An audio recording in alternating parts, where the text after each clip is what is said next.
E é aí que entra o que eu vou falar agora. Como que vocês querem dar emprego para os jovens se vocês não estiverem na tal? Sendo que o jovem hoje, ele dá muito mais valor para um celular do que para um automóvel. Se você falar para o jovem, você quer um carro zero, não quer um iPhone 16, ele não quer nem ver o carro que você está oferecendo. Ele quer um iPhone, é comunicação, ele quer estar inteirado com o planeta. Aí que entra o mundo digital. É aí que o Senai está fazendo todo esse trabalho nas empresas. Nós já temos aproximadamente umas 26 mil empresas já trabalhadas nesses 2 anos. A descarbonização também, a gente tem que se preocupar com o ESG, tá? Porque não tem como, tá? E a reindustrialização. O que é reindustrialização? É o que a gente está vivendo aqui, ó, na nossa região. Está tendo investimentos, novas áreas vindo para cá, área de fármacos, área de cosméticos vindo para cá. A região está se reindustrializando. A mecânica em si, ela é importante, claro que é, mas não é a mais importante. A gente tem que se readaptar ao planeta, tá? E para isso a gente precisa fazer todo esse grupo de estudo aí, ó, de descarbonização, reindustrialização, competitividade.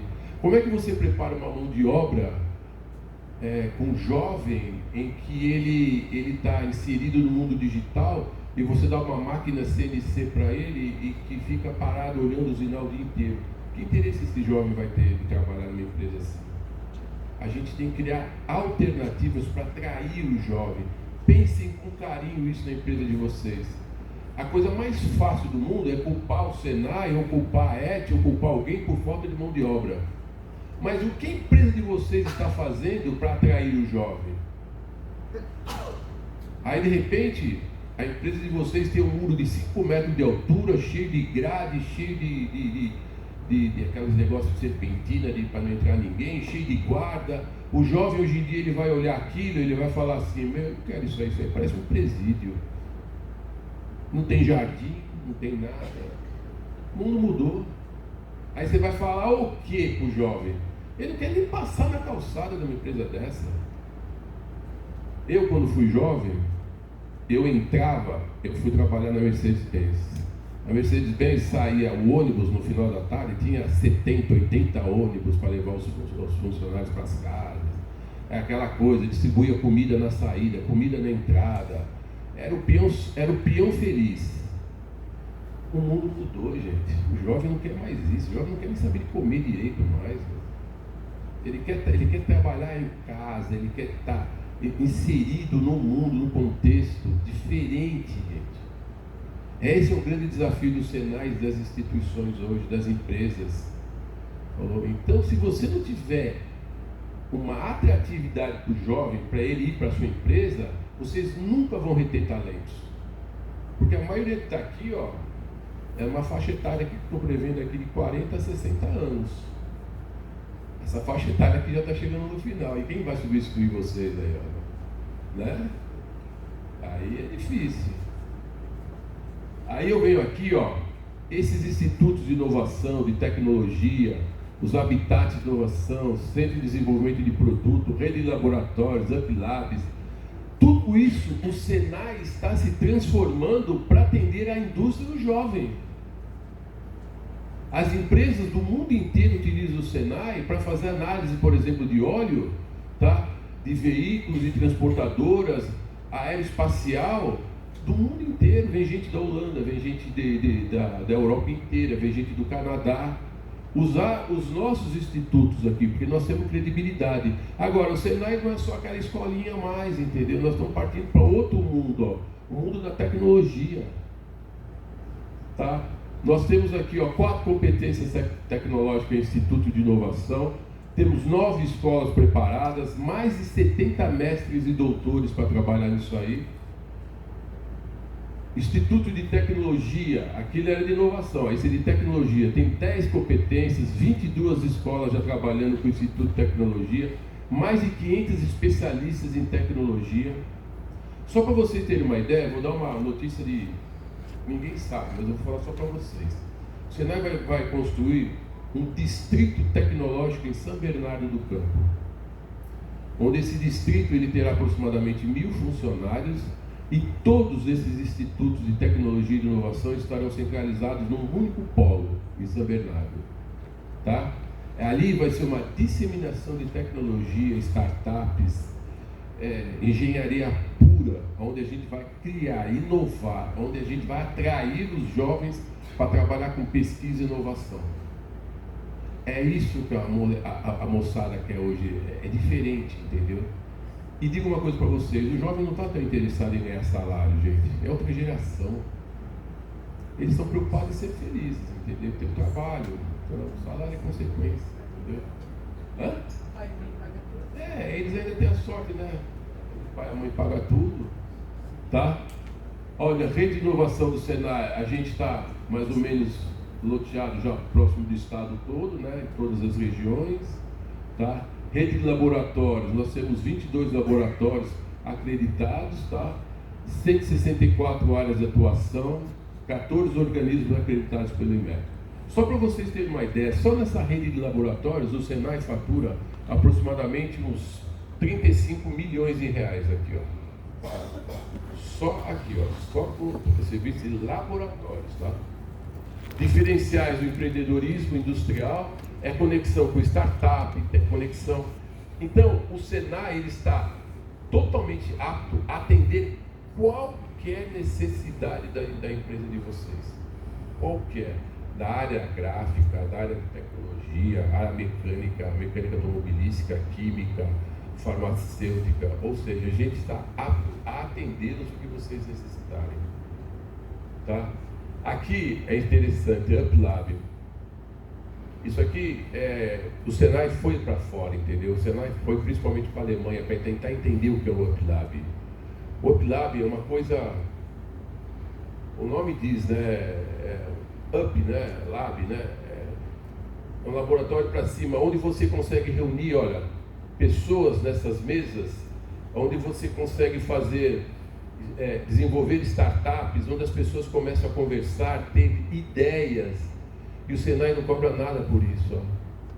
Você consegue frequentar essas UpLabs, onde tem toda uma infraestrutura, tá, de maquinários, de software e assim por diante, e você consegue se desenvolver.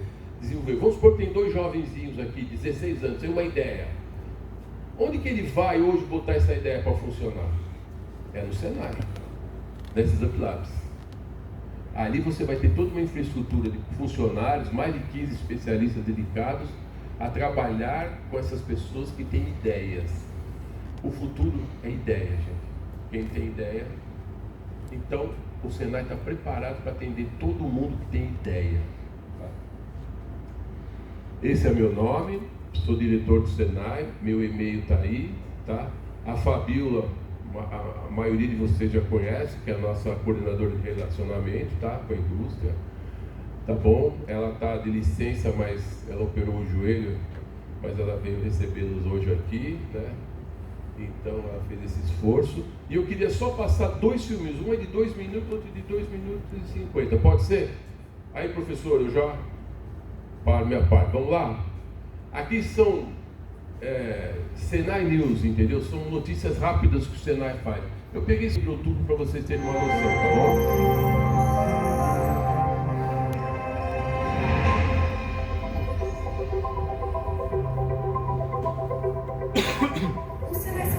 Marcou presença no SP Offshore, primeiro congresso sobre oportunidades na indústria offshore do litoral paulista. No evento, reforçou o posicionamento de ser um provedor importante de soluções educacionais e tecnológicas para o setor de óleo e gás. Além disso, o Senai São Paulo também fomenta o empreendedorismo industrial através de aceleração de startups de base tecnológica, conectando as soluções com os grandes desafios das empresas da cadeia offshore.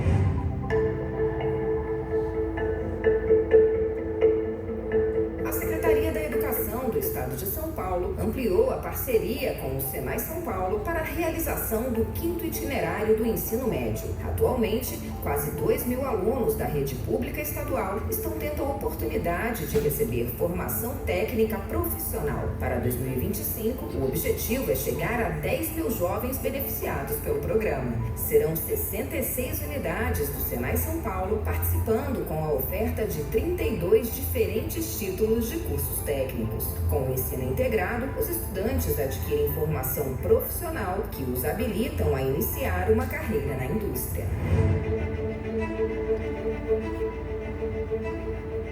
O Senai São Paulo realizou a primeira chamada de aceleração tecnológica de startups com soluções voltadas para a indústria. A iniciativa teve 364 empresas inscritas e 30 selecionadas. As startups escolhidas se destacam pela inovação e impacto nas áreas de atuação. Entre os projetos aprovados estão soluções como o desenvolvimento de combustíveis alternativos, projetos de biotecnologia com impactos nas áreas da saúde e alimentos, além do desenvolvimento de materiais poliméricos alternativos. Na próxima fase do programa, essas startups receberão acompanhamento personalizado dos profissionais do UpLab Senai São Paulo para a modelagem de negócios e o apoio da rede de tecnologia do Senai São Paulo.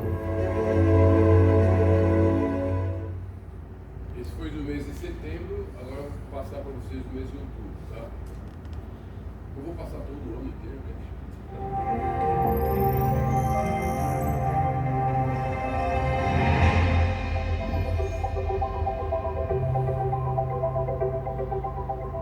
No dia 13 de agosto, a Fiesp, o Senai São Paulo e o Sebrae São Paulo lançaram a Jornada de Descarbonização. O programa visa apoiar as indústrias paulistas na transição para um futuro mais sustentável e competitivo. São 6 etapas de consultoria focadas na redução de emissões de gases de efeito estufa, além de capacitações e acesso à plataforma para realizar o inventário de emissões de GEE. Empresas industriais com faturamento até 8 milhões terão atendimento gratuito. Durante o evento de lançamento, o Senai São Paulo e a Desenvolve São Paulo assinaram um termo de cooperação para desenvolver linhas de crédito que promovam a inovação, descarbonização e competitividade das indústrias paulistas.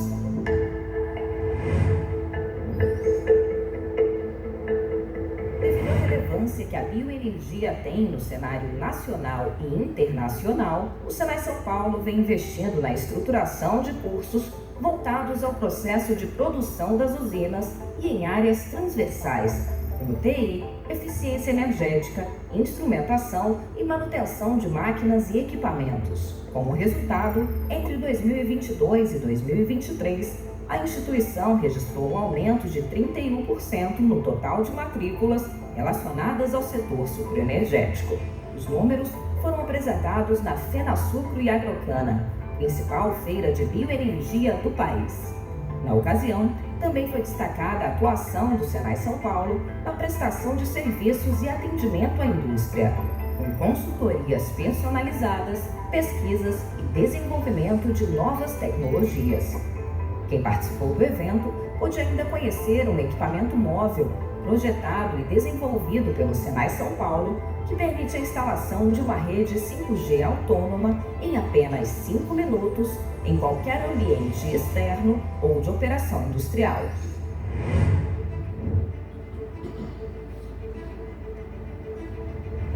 A jornada de transformação digital foi reconhecida como um case de sucesso pelo Fórum Econômico Mundial. A organização internacional, sem fins lucrativos, reúne líderes empresariais, governamentais, acadêmicos e representantes da sociedade civil para propor soluções para os desafios do mundo. O relatório The New Era of Industry Strategies destacou a jornada de transformação digital como uma iniciativa de impacto na digitalização de indústrias de São Paulo. O documento explora como as empresas estão se adaptando a um ambiente global em rápida mudança, impulsionado pela digitalização, sustentabilidade e por novas dinâmicas de mercado. Até agora, mais de 19.000 estabelecimentos industriais participaram da jornada, colhendo benefícios significativos, como aumento da produtividade e redução no consumo de energia.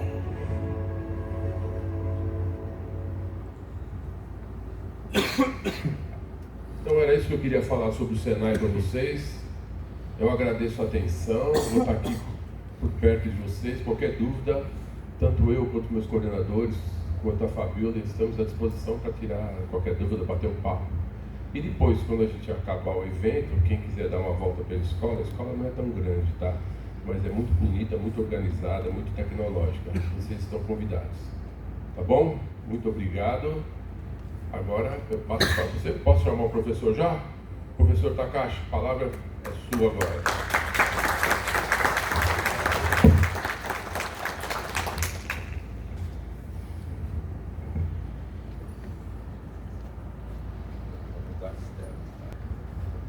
Bom dia a todos. É um prazer estar aqui em Valinhos e agradecer ao pessoal da Associação dos Empresários aqui de Valinhos e ao mesmo tempo o pessoal aqui da casa do Senai aqui também. Então, eu estou meio rouco, então desculpe pela maneira como estou falando, tá? Na medida que eu estou expondo, se tem pergunta, dúvida, pode levantar a mão, pode falar, pode interromper à vontade, tá? Bom, só para uma informação para vocês, esse assunto chamado terceiro setor, infelizmente no curso de graduação de Direito, Economia, Administração, Contabilidade, não tem uma tratativa adequada nesse assunto. Muita gente acha que isso é coisa de associação, é coisa de benemerência, para que esse negócio, né? E trata de uma maneira supérflua no processo. Aí começa o grande erro, né? Infelizmente, o que nós temos na cabeça de, quando a gente pergunta assim, o que você entende por assistente social? Né? Todo mundo é claro, fala, não, é para ajudar o próximo, coitadinho, abandonado, coisa parecida, né? Não é nada disso. Leia a Constituição Federal, artigo 6, direito social de um cidadão brasileiro. Então foi descrito nesse artigo quais são os direitos sociais de cada um de nós, do cidadão brasileiro. E ela fala que esse direito social é obrigação do governo. Então o governo menciona em seguida que ela não tem a capacidade de fazer isso sozinho. Então permite que a iniciativa privada complemente isso. Então, para você complementar uma necessidade do governo, o governo concede a esse grupo imunidade e isenção de tributo municipal, estadual, federal e distrito federal. Aí muita gente está reclamando hoje, falando que o custo do Brasil é caro, as coisas são caras, um monte de coisa, e a gente fala assim, dê uma olhadinha na Constituição, vale a pena. Por exemplo, assim, outro dia estava aquela discussão no Senado da questão da desoneração de tributo sobre cesta básica, tá? Passou a semana discutindo isso, aparecendo na mídia, um monte de coisa. E numa dessas conversas, um dos deputados me liga e me pergunta o que você achava do assunto. Eu falei, você não lê a Constituição não, porra? O cara ficou sem graça, né? Foi feita uma emenda constitucional em 2010. Lembra que a Constituição foi de 88. Esqueceram essa palavra e fizeram a emenda constitucional número 64 em 2010, colocaram a palavra alimento. Então toda a cadeia de alimento no processo tem direito de imunidade tributária.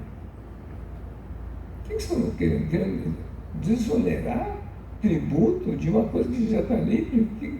Que perda de tempo é esse? Entendeu? Bom, vocês viram que não falaram mais nada, né? Por quê? Tipo assim, pelo amor de Deus. Um outro caso clássico também no processo. Teve uma discussão logo depois da pandemia, uma situação meio complicada em relação ao transporte coletivo. Muitas empresas acabaram falindo, tiveram problema sério. Hoje, em todos os municípios no Brasil inteiro, a passagem é subsidiada pela prefeitura, uma parte. Então, quando houve essa discussão grande lá em Brasília, nesse processo, pediram a minha presença para estar na discussão sobre isso. como a data foi marcada, eu estava em Manaus, eu falei, bom, eu posso mudar a passagem, fazer uma parada em Brasília, participar do evento, depois eu volto para São Paulo. Então eu fiz isso. Quando eu entrei no auditório, cheio de gente já falando um monte de coisa tal. Então eu acabei entrando, fiquei no fundo quietinho lá, só para ouvir o que estava falando.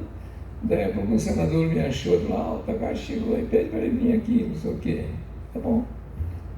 Aí, quando passaram a palavra para mim, eu dei uma de João sem braço, né? Literalmente eu perguntei assim, qual que é o tema da reunião de hoje aqui? Nós estamos discutindo tarifa de transporte coletivo. Então, aí nós chamamos você dá uma opinião sobre isso. Falei, olha, não sei não, mas vocês leram a Constituição? Falei. Aí um dos senadores estava na mesa falou assim, sou da comissão, não sei o que lá, do Senado, não sei o que, Constituinte, começou a falar. Aí o colega dele cutucou e falou assim, deixa o japonês falar, fica quieto. Eu falei. Aí eu repeti a pergunta, vocês leram a Constituição? Não, né? Em 2015, vocês fizeram uma emenda constitucional chamada 90, dizendo que transporte é interesse social. E foi incluído isso na Constituição Federal, no artigo 6. Além disso, vocês fizeram uma lei complementar, dizendo especialmente que qualquer tipo de mobilidade urbana é direito social. Então, por que vocês estão discutindo fazer leis sobre vocês querem tributar? É isso? Para mim, isso aí não tem função nenhuma, perdi um tempo desgraçado aqui. Então, fui embora, tchau. Eu fui embora. Virou um alvoroço o negócio. Então, lá, 2015, vocês fizeram nessa casa uma emenda constitucional para isso. Tá? E hoje, o que está acontecendo com o transporte? Bem entendido. Quando a palavra foi colocada transporte, não está falando só de passageiro. Você sabe que no Brasil, pela logística do processo, pela dimensão territorial, precisa de transporte de qualquer jeito no processo. Então, a emenda constitucional foi bem clara, transportes, ponto. Tem direito à imunidade de isenção tributária. Você imagina quanto que influencia isso no custo operacional de cada vida nossa no processo. Por que não fazem isso? E assim por diante vai tendo casos e casos esquisitos no processo. Vocês lembram na última campanha presidenciável, teve um candidato a presidente da República que ele chegou e falou o seguinte, que se ele for eleito, ele ia resolver a questão das pessoas que tivessem problemas com a Serasa. Vocês lembram disso? Do Nordeste, não é isso? Por ironia do destino, eu encontrei com o presidente da empresa que fez o marketing político. E aí, num evento que estava tendo no Rio de Janeiro, eu fui apresentado a ele. Esse aqui é um marqueteiro político, 70% dos políticos que ele faz campanha é eleito, não sei o que, tal, e citou o nome do Ciro Gomes, que falou isso. Aí, botei o dedo no nariz dele e falei assim, você que ferrou o homem. Ele não me conhecia de nada, lógico que ele só ficou polidamente calado, né? Mas estava puto, né? E ele começou a falar da equipe dele. Eu falei, então, se a sua equipe fosse tão bom, bastava pegar o que ele falou, pega na internet, no Google da vida, pode pegar no seu celular, que você vai fazer uma análise, você vai encontrar uma coisa esquisita, né? Uma coisa bem esquisita que foi escrito, que se fala o seguinte: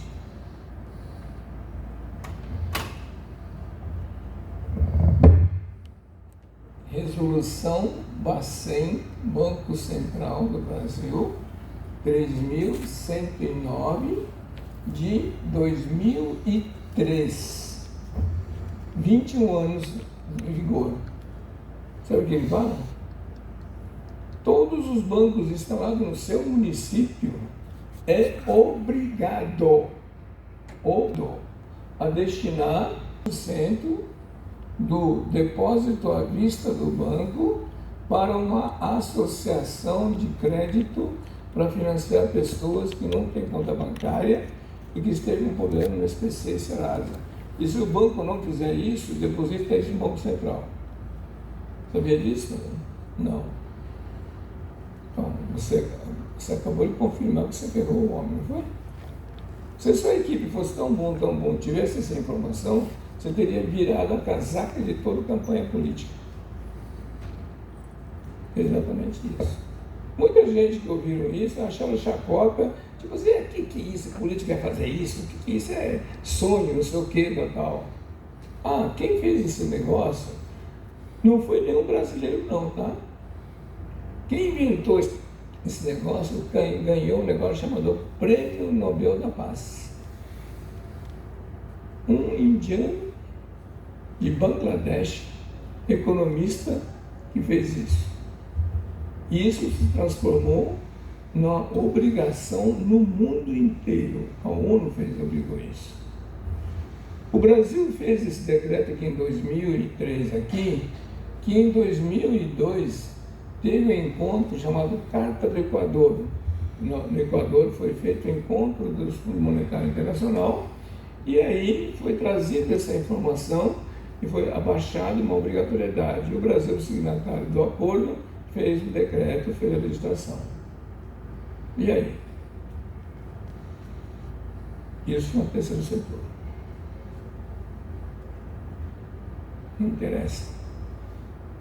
Imagina quantas pessoas têm um problema seríssimo em relação a isso. Ah, esse dinheiro está indo por lixo todo dia. Todo dia. Por que o pessoal não se mobiliza nisso? Muitos já ouviram falar alguma coisa sobre isso, né? Mas nunca aprofundaram isso. Ah, a associação comercial não pode. CDL não pode. A associação dos empresários também não pode. Agora, nada impede que monte-se uma associação de crédito para isso. Como não satisfeito com isso só, o governo preocupado com a questão financeira do processo, e não só porque o governo esteja preocupado, mas sim pela obrigação que o Brasil tem com outros países do mundo inteiro no processo, o governo federal fez um documento chamado Lei Federal 13.800 em 2019 e criou um negócio chamado o quê? Fundo Patrimonial de Investimento em Interesse Público, coordenado por uma associação, tem isento de impostos, não tem CVM, não tem Bacen, no sentido de ser um fundo de investimento local. E aí? Sabiam disso? Não, né? Vocês não estão no Brasil, né?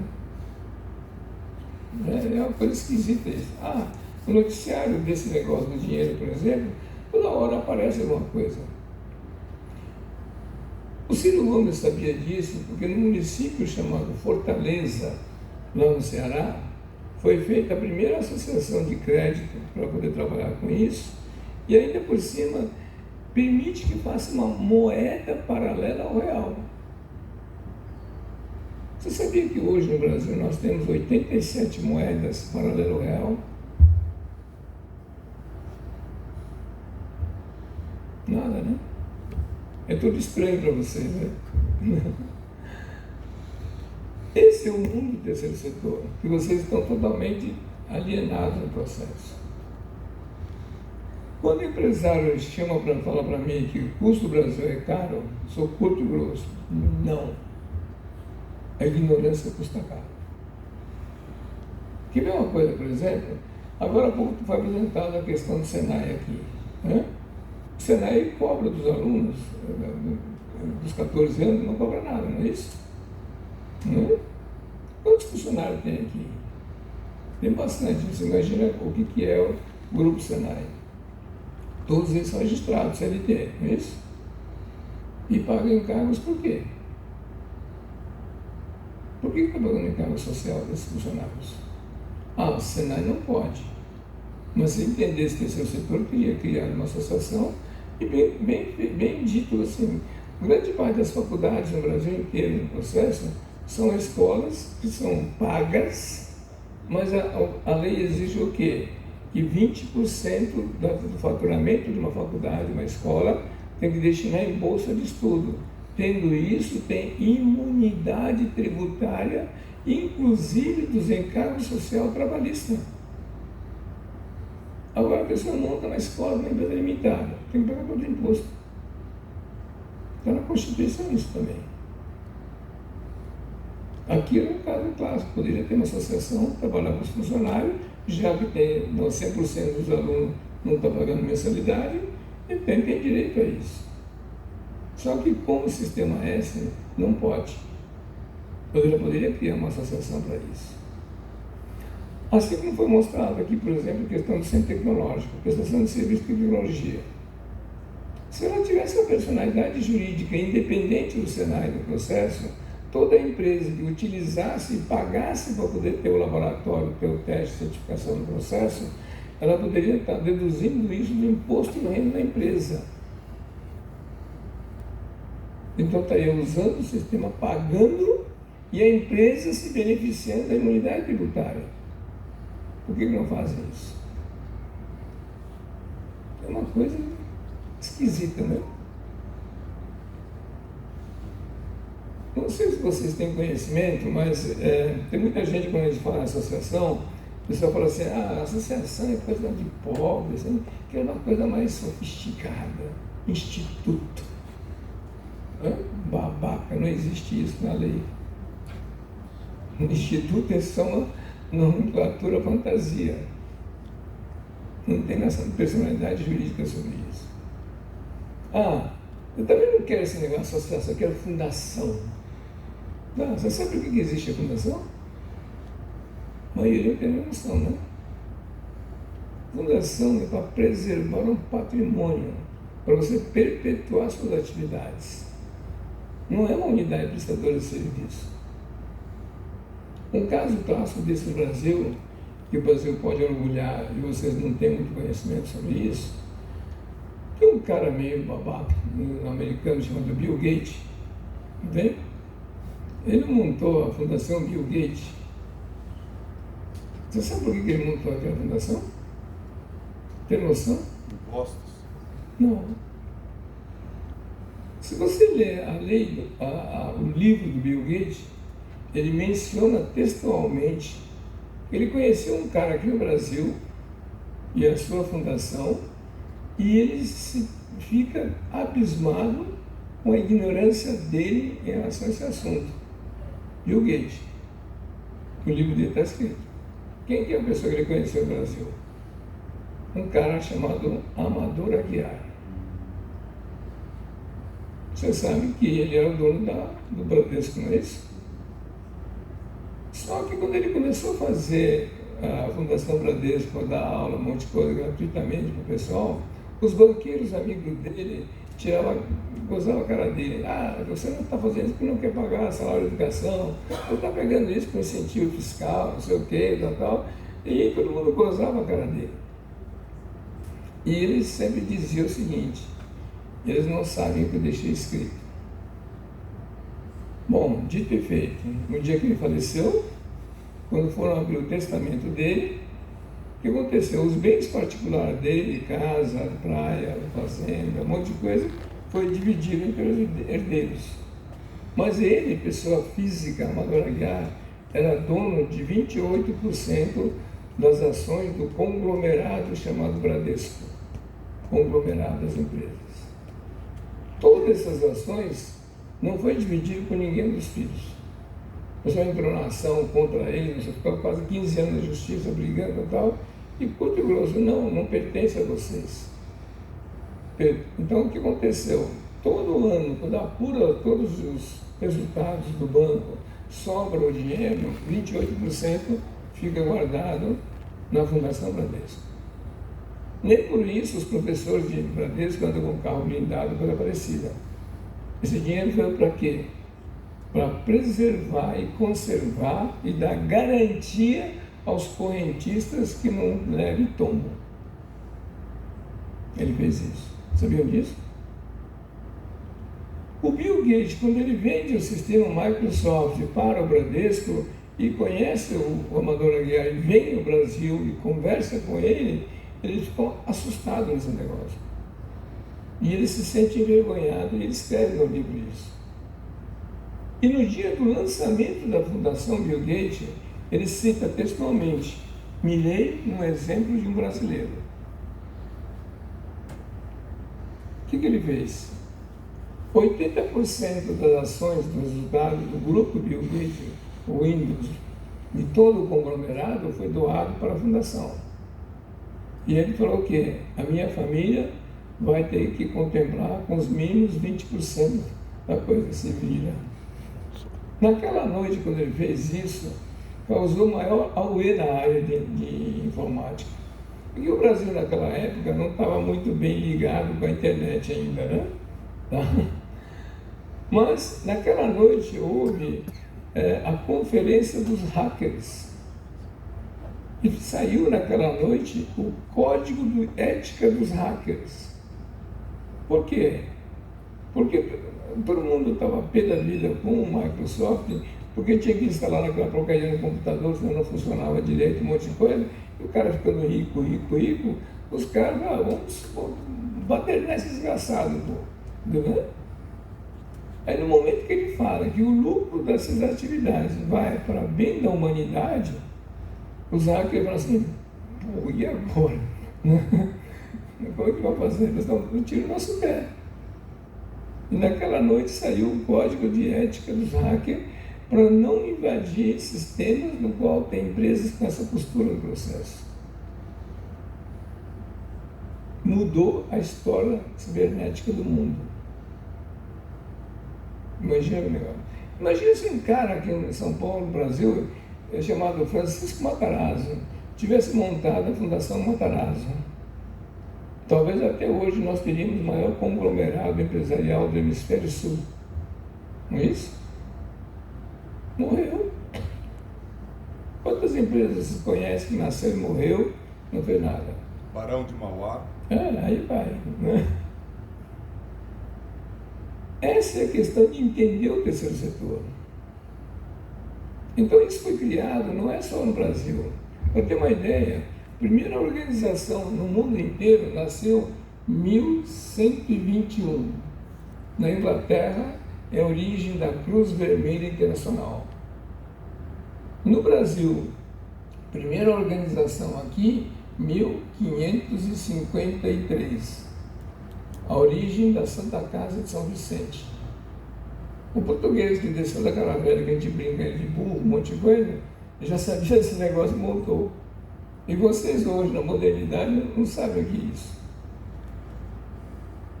Então, o entender desse processo é extremamente estratégico, porque hoje, se a organização não estiver preparada no processo, vocês estão perdendo um monstro de um dinheiro e tempo.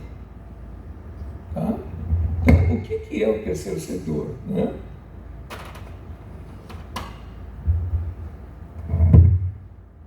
A gente faz o seguinte gráfico, tá?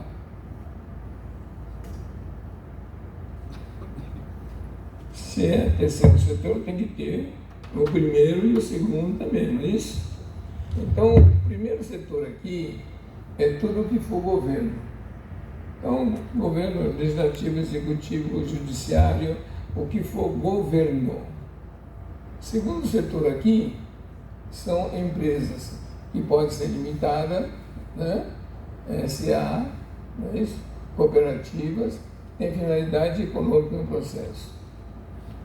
O terceiro setor aqui é chamado de institucional, que começa com igreja, associações, fundações, partidos políticos, sindicatos. Aqui tem uma confusão que muita gente acha que isso aqui é sem fins lucrativos. Não, já morreu isso. Em 2002, o Código Civil Brasileiro tirou fora a palavra sem fins lucrativos. Tem que ter lucro, sim. E passou a ser chamado sem fins econômicos no processo. Entre primeiro setor e segundo setor, aqui no meio aqui, tem o que nós chamamos de economia mista. Isso é, governo que montou empresa. Um caso clássico disso, antigamente todas as companhias elétricas, telefônicas, que eram governamental, não é isso? Até hoje, Correio, iniciativa privada, pública, não é isso? Assim como tem o Banco do Brasil, a Caixa Econômica, não é isso? São entidades econômicas montadas pelo governo. O governo também monta a organização do terceiro setor aqui. Então, aqui é o caso clássico, vai. Você pega a FUNAI, Fundação Nacional do Índio. O caso aqui do próprio Senai. Tá? Assim como o Conselho de Profissionais, CREA, CAL, OAB, né? São formados através de uma lei, no processo. Empresas também montam a instituição do terceiro setor aqui. Então, é o caso que eu acabei de falar para vocês, Fundação Bradesco. Né? Várias empresas também montaram institutos, muitas de situações de processo. Essa configuração aqui, se imaginarmos uma linha imaginária aqui, o que acontece é o seguinte: aqui está o primeiro setor do governo, aqui estão as empresas no processo aqui, e o terceiro setor está aqui no meio, aqui, como um ponto de equilíbrio deles no processo. Quanto mais o terceiro setor for estável, for mais atuante no processo, o menor é o Estado no processo e maior rentabilidade do setor empresarial no processo. Causa um equilíbrio desse mecanismo. Então, esse fator aqui do terceiro setor, infelizmente, como não é estudado na academia, no curso de economia, direito, nem nada, o pessoal não tem noção sobre isso, que se perde com isso. Então, o papel dessa organização não é... Muita gente monta associações hoje, e você ouve falar comumente que a pessoa veio para... Vou pedir uma emenda parlamentar. Montou uma associação para pedir dinheiro para o governo local. Totalmente equivocado. Totalmente na contramão do processo. É exatamente o contrário. A organização do terceiro setor não foi feita no sentido de ser pedinte do poder público. Não. A estruturação dessa organização aqui no meio garante a questão da participação diretamente com o setor governamental, assim como ajuda a organização das empresas para reduzir custos.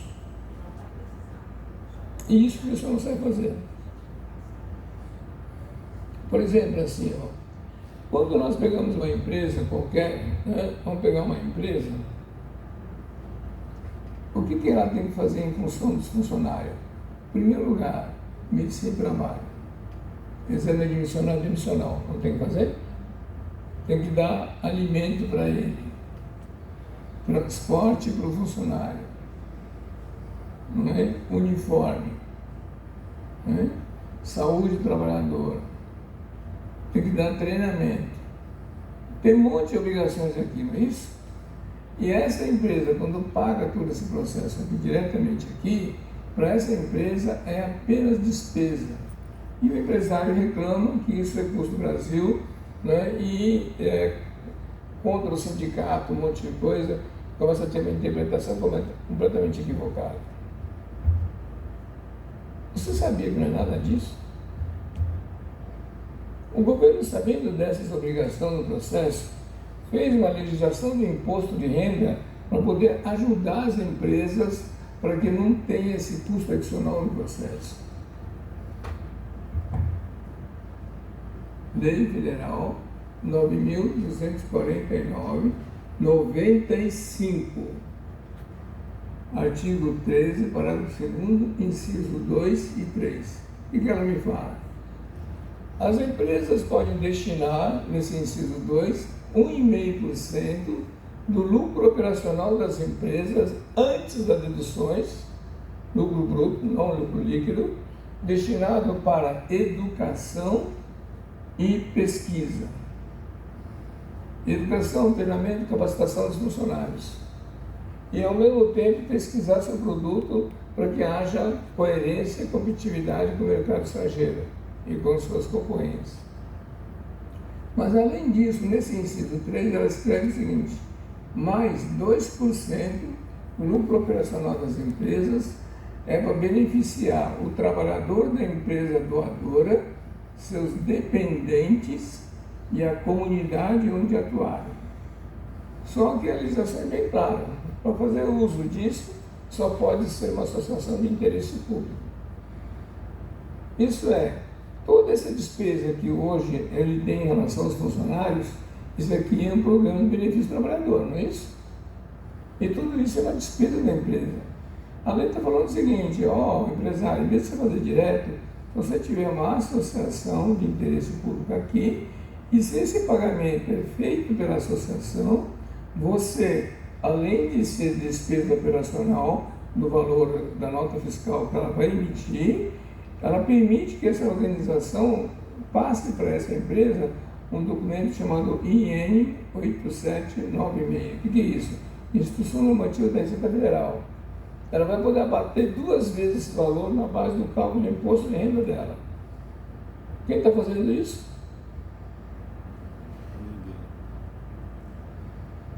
Estão pagando imposto à toa. Nessa brincadeira aqui, essa empresa está pagando 34,4% de imposto de renda a mais, desde 95.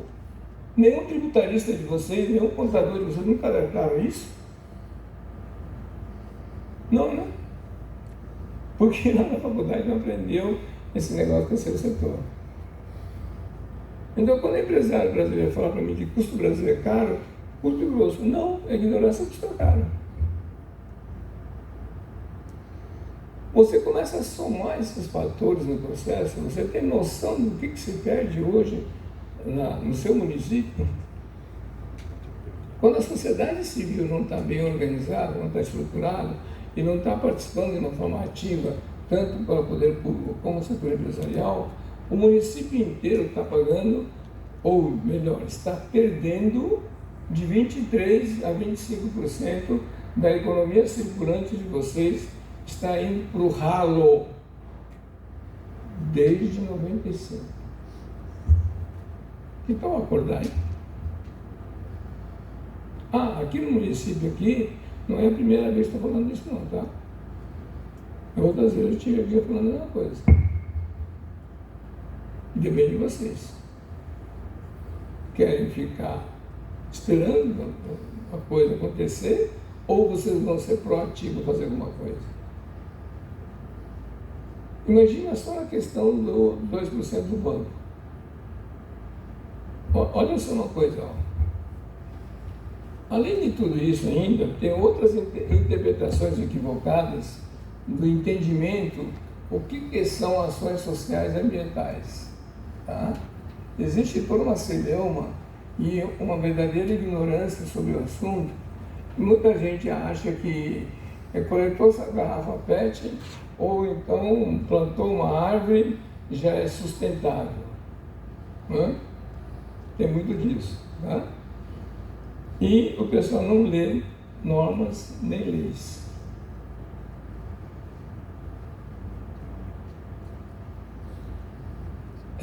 Estava falando agora há pouco a questão da certificação da SG, né? Não virou uma moda? Não serve para nada. Infelizmente. O mais importante que a norma brasileira não está sendo obedecida. E a Constituição Federal.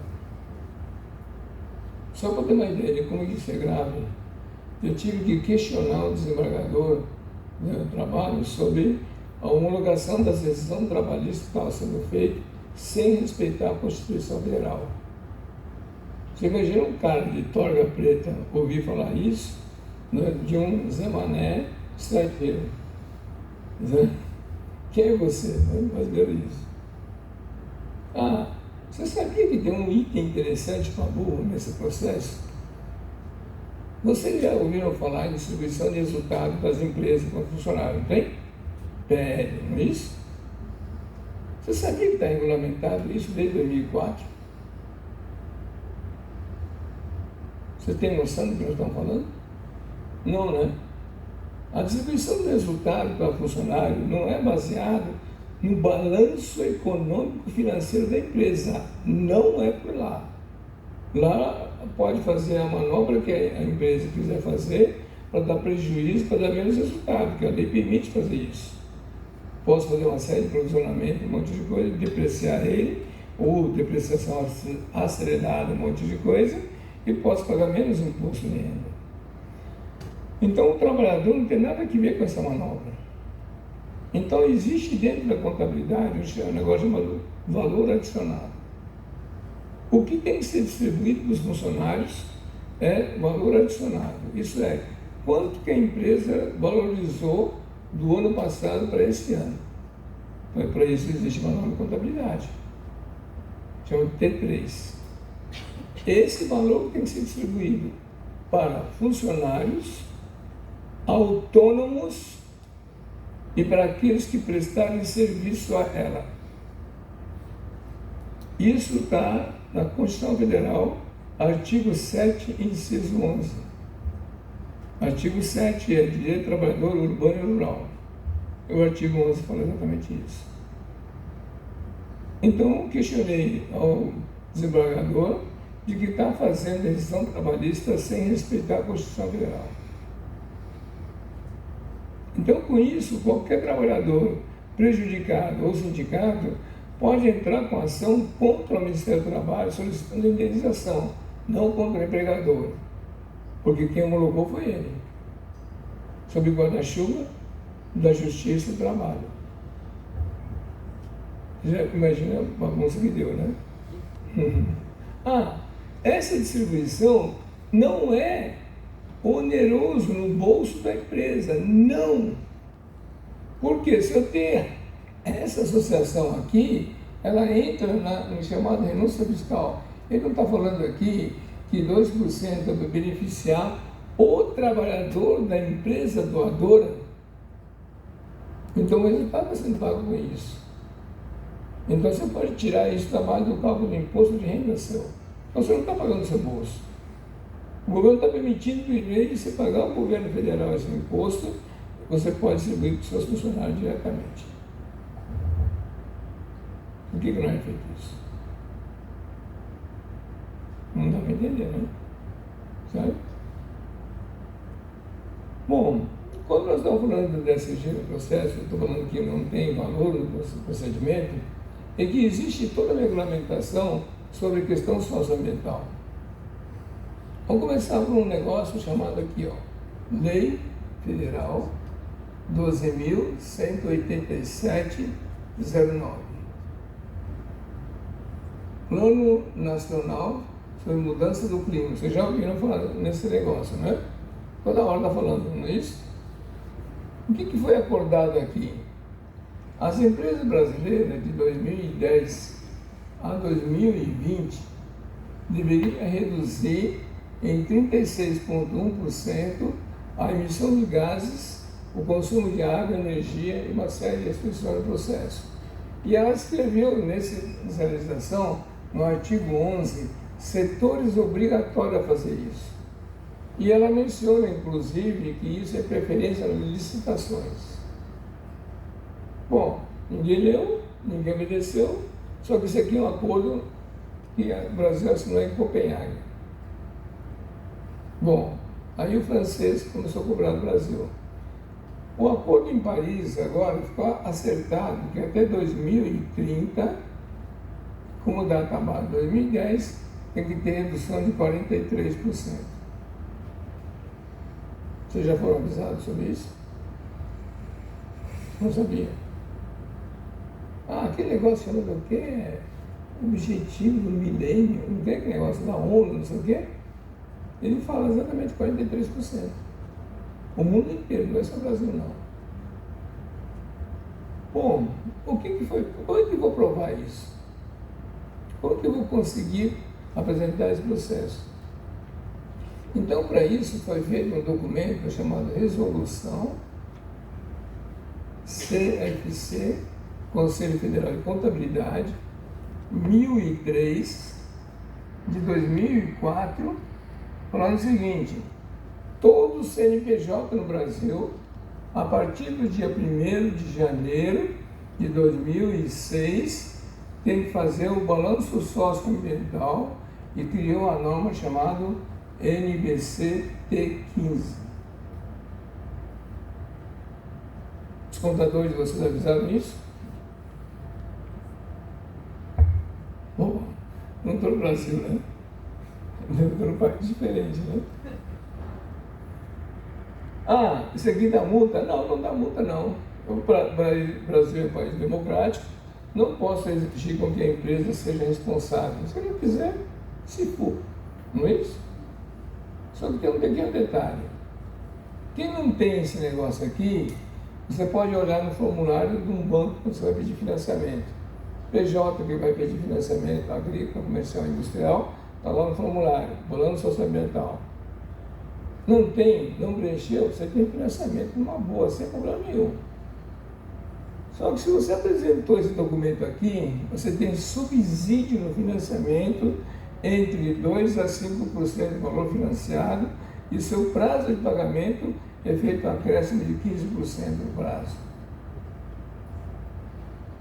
Por que precisa? Não ia reclamar, o banco vai falar, mãe. Não, você aqui é babaca. Não está lendo. Entendeu, né? Não tem multa, lógico que não tem multa. Entendeu? Ah, um negócio interessante. Como aqui ele falou aqui que preferência na licitação, para regulamentar esse negócio aqui, o governo fez o Decreto Federal 7746/2012, atestado de sustentabilidade. Na época, a lei da licitação era 8.666 de 93 e regulamentou o artigo 3º. Na nova legislação, 14.133 de 21, é o artigo 5º, está valendo. Isso é, se eu tenho um atestado de sustentabilidade, meu preço pode estar até 20% acima do meu concorrente e eu ganho. Só que aqui me fala o quê? Eu tenho que ter um atestado de sustentabilidade. E no que é baseado esse atestado? Balanço socioambiental. Tem muitas licitações que o cara está perdendo, não sabe por quê. O cara acha que ele participou do certame, ganhei, oba, é o contrato. Aí passa dia, não é assinado o contrato. Por quê, pô? Não, você não foi classificado. O cara pode estar com preço 20% acima do seu concorrente. Falaram para vocês sobre isso? Um detalhe. Para implementar esse processo todo aqui, foi feita uma norma da ABNT, Associação Brasileira de Normas Técnicas. Criou uma norma chamada NBR 16001. Exatamente no ano de 2004, juntamente com essa aqui, ó. Norma Brasileira de Responsabilidade Socioambiental. E aqui deixa bem claro, aqui negócio de benemerência, filantropia, não tem valor porra nenhuma. Tem que cumprir as leis e as normas. Responsabilidade, não é de benemerência. Aí foi feito a 2, que é como se prepara a equipe para fazer a auditoria. Como que os profissionais têm que ser preparados para serem auditores. E o 3, de como fazer a certificação dessas atividades. Qual a empresa que está certificada aqui, o 16.001? Ninguém fala nada, né? Tá, bem entendido. Como o brasileiro não gosta de obedecer muita norma, nacional, um monte de coisa, esses assuntos aqui foi levado para um organismo chamado ISO. Esse vocês conhecem, não é? Não é isso? Então tem 19.000, 14.000, não sei o que lá tal, só que tem a ISO 26.000. Acordo Mundial. A ISO 26.000 demorou 8 anos para ficar pronto. Por quê? Porque teve que percorrer todos os continentes do mundo inteiro para que houvesse um consenso de como certificar esse processo. Você imagina uma dificuldade, por exemplo, para discutir com um país muçulmano, onde no país muçulmano mulher nem existe, não é isso? Você vai falar de igualdade de cargo e salário? Vão te matar, pô. Como é que eu vou convencer o marroquino ou o egípcio que vai ter que fazer neutralização de carbono para plantar árvore aonde? No deserto do Saara? Não tem como, não é isso? Então, cada país tem que fazer a sua normatização do processo. Então, o Brasil fez essa norma aqui, justamente poder validar o processo. Então, tem a resolução do Conselho Federal de Contabilidade e foi feito todo esse parâmetro de trabalho do processo. Se você cumprir essas etapas, aí a SG é válido. Não adianta nada a empresa dizer eu não sou corrupto, eu não financio política, eu sou guerrado, tal, dá uma bela de uma, né, maquiagem no processo e não merece a própria Constituição a favor do trabalhador, porra. O que é isso? Está certificado. Bem entendido. O atestado de sustentabilidade que o decreto fala aqui, ó, deixou a cargo de vocês. O atestado de sustentabilidade tem que ser elaborado pelo Conselho de Políticas Públicas local ou entidades credenciadas com essa finalidade. Qual o termo que vocês têm no município? Nada, nenhum. Olha a data. Por que não fizeram isso? Isso está fadado com que as empresas de vocês aqui, ao não terem essa documentação, simplesmente não conseguiram mais mercado de trabalho. Não conseguiram colocar isso no mercado. Vocês mesmos estão sendo negligentes com a própria empresa e a economia de vocês. Então o governo fez isso para fazer com que vocês, da sociedade civil, organizada, se prepare para que possa ter esse tipo de acesso. E vocês podem se beneficiar desse mecanismo e segurar esse dinheiro aqui em prol do seu município, que o prefeito não pode fazer, e nem as entidades de classe, ou lá em Volta, em maçonaria, também não podem fazer isso. Só as entidades de interesse público, as famigeradas do CIP. Como é que fica isso? Então, com isso nós falamos que a questão do custo Brasil não é bem o custo Brasil. Nós falamos que a ignorância faz com que haja essa perda total do processo, apesar de toda a legislação, inclusive, é respeitada no mundo inteiro.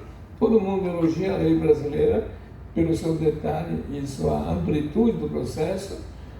Mas a falta de leitura e a prática no Brasil faz com que isso seja simplesmente uma peça de fantasia, que nós chamamos. E está todo mundo perdendo. E chorando. E querendo acusar o governo de que o governo é um desgraçado, não faz nada, coisa parecida. Não. O governo já falou desde o começo, não sou capaz. Por favor, iniciativa privada, me complemente. E eu lhe dou imunidade e isenção tributária para isso. Você organize-se. Então, com isso, ela fez leis e leis nesse sentido. Só que a pessoa não lê, não está nem aí, cada um está cuidando do seu umbigo, não está nem aí com a empresa, com a sua sociedade, com o pessoal da sua vizinhança no processo, então não tem nenhuma atitude no processo. Então, apesar das leis forem feitas, estruturadas de uma forma bem adequada no processo, não há aplicação disso. Então, o papel do terceiro setor é justamente isso aqui, ó. Articular com o governo e articular com as empresas aqui, ó. Isso é uma empresa. Deixa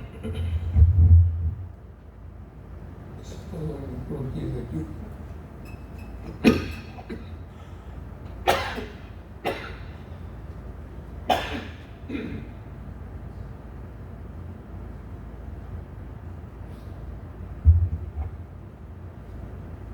Dentro de uma empresa, qualquer tipo de atividade da empresa, não importa, nós falamos que ela pode ter suporte com 3 tipos de organização, tá? 3 tipos de associações pode. Então, uma é social, por benefício ao trabalhador, que nós falamos, uma na área de TI, como falamos agora há pouco, o senhor estava falando, não existe nenhuma atividade sem informática, não é isso? E tem a questão ambiental no processo aqui. E essas atividades não é necessário que seja único e exclusivamente do empresário local. Ninguém falou isso.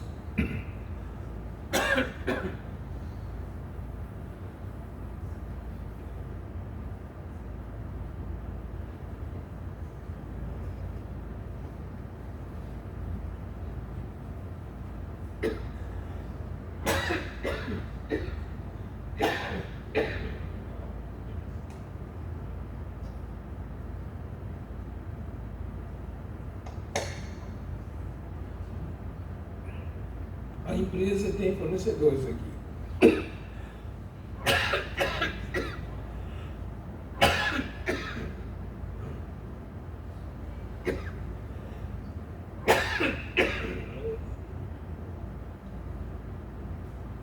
Tem um cara aqui chamado banco.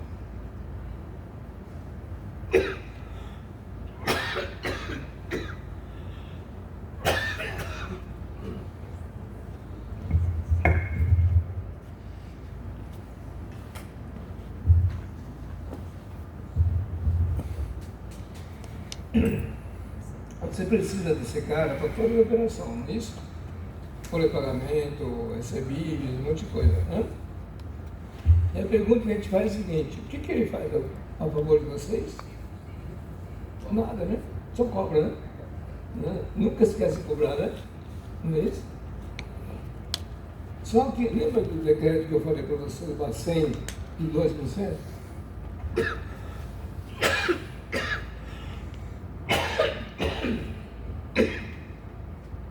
Eu posso literalmente chantagear esse cara. Eu só faço depósito para você se do meu depósito aqui você destina os 2% que a lei obriga para a Associação de Assistência Social, que eu montei um fundo aqui, ó, para ajudar os meus funcionários. Entendeu, né? Quantos dos meus funcionários estão com problema especial Serasa? Então eu posso fazer com que do meu dinheiro, posso fazer isso, não tem conta no seu banco. Entendeu, né? E eu posso ajudar os meus funcionários, assim como tem pequenos fornecedores meus aqui, ele também está com dificuldade, e eu posso também ajudar no processo aqui. Não posso fazer isso? Se o banco quiser fazer um acordo melhor, eu posso reconhecer o seguinte: qual é o crédito podre que você tem na mão aqui, que você está recebível? Eu posso fazer com que uma parte desse dinheiro que você passar para mim, eu recupere esse pessoal aqui, ó, e volto a ter correntista no seu banco. Não posso fazer isso? Eu devo fazer. Então, com isso, o dinheiro que você entrou aqui dentro não é seu. Eu posso obrigar ele a fazer isso. Se não quiser, eu mudo de banco. Deu, né? Eu preciso de computador, todo o sistema de informática, um monte de coisa. Não tem como trabalhar sem isso. O governo federal fez uma lei chamada ICT. É uma lei federal 13.243 de 2016. Se você montar aqui uma associação de tecnologia, toda a compra de software, equipamento, automação, ela não tem tributação nessa operação. E o direito do software, no caso, você só paga 10% só. Você não paga o que o mercado exige no processo. E esses organismos podem fazer intercâmbio tanto nacional como internacional no processo aqui, ó. Não importa qual segmento que seja a sua atividade. E muitas vezes a empresa reclama que tem alto custo TI. Para que isso não seja custo da empresa, você tem uma organização desse, você tem um fundo de amparo à pesquisa. Cada estado brasileiro tem um. Aqui em São Paulo tem um dos fundos mais enxutos aqui, são a FAPESP. Já ouviram falar, não tem? Por que não estão pegando esse dinheiro? E eu preciso fazer toda uma neutralização socioambiental aqui na empresa. Preciso investir em equipamento e neutralização. Se você tem uma associação ambiental aqui, todo equipamento que eu instalar aqui dentro aqui, se é adquirido por aqui, não tem tributação. Eu estou falando de 40% a 70% menos o custo dos equipamentos que você instalaram. Se você não tem dinheiro suficiente aqui no processo, eu posso recorrer à promotoria do meio ambiente, né, que exige o quê? Conversão das multas ambientais a favor seu. Que ele pode fazer com que invista aqui dentro dos equipamentos aqui. Você lembra da questão daquele caso lá chamado Samarco, que teve aquele problema sério do Brumadinho, daquela represa que rompeu um monte de coisa? Daí, quando houve aquilo, estava sendo feita uma multa pesada para Vale do Doce. E o promotor não queria que esse dinheiro fosse para o governo federal. Se você paga ele para o governo federal, é caixa 2 do governo federal, ele faz o que ele quiser com esse dinheiro. Então o promotor, sabendo da questão da conversão da multa ambientais, chamou várias associações na região todinha para poder ver quem tinha condições de receber. 68 associações foram levantadas e todas elas apresentaram um documento. Nenhuma delas estava legal para receber. Nenhum. E o promotor, no desespero do negócio, para devolver esse dinheiro, não ia fazer um monte de coisa, sabendo que se for pago pelo governo federal ia financiar outras coisas no processo, a própria promotoria tomou a iniciativa e montou a fundação lá, para segurar esse dinheiro. E esse dinheiro está fazendo reconstrução das casas, um monte de coisa. E estão procurando corpos de gente até hoje. Esse dinheiro está bancando. Entendeu? O promotor ficou desesperado, porque não achava gente. Então, vamos montar o nosso. Montou a fundação para isso. Assim por diante, se a empresa souber utilizar com esse trabalho aqui, ela não só beneficia a redução do custo dela aqui, ela tem ganhos complementares completamente diferentes. Aí aquela certificação da SG vale.